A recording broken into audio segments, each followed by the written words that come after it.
Hello, it's me Lodit at welcome muli sa Simple Recipe.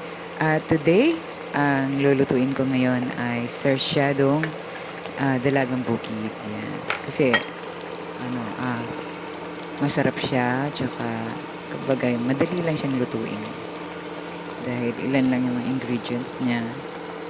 At ako, mahilig kasi ako sa kamatis, kaya naisip ko itong yung recipe na ito. Ayan, pinafry ko na siya, yung dalagang bukid. Yung nabili kong dalagang bukid, hindi masyadong kalakihan. Katamtaman lang siya. Ayan.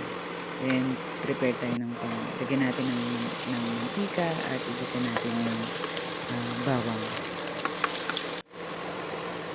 At isunod na rin natin yung sibuyas. Ayan.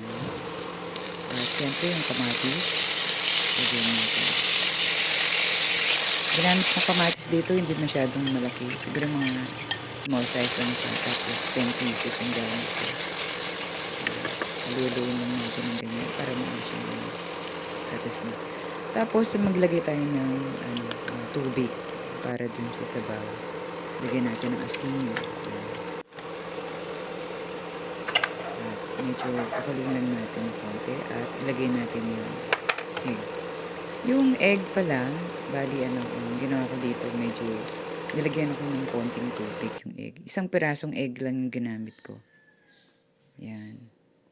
At ngayon, nilagay natin yung dalagang bukid na finry ko kanina. Yan. Hintayin lang natin siyang mag-absorb yung sabaw niya doon sa isda. Yung medyo malambot-lambot na yung dating ng isda. At para yung lasa ng isda ay kumalat doon sa egg natin. Yung sa sabaw. Yan. Transfer na natin sa lalagyanan. Para ready to eat na tayo. Yan. Wow, napakasarap. At siguradong magugustuhan ninyo.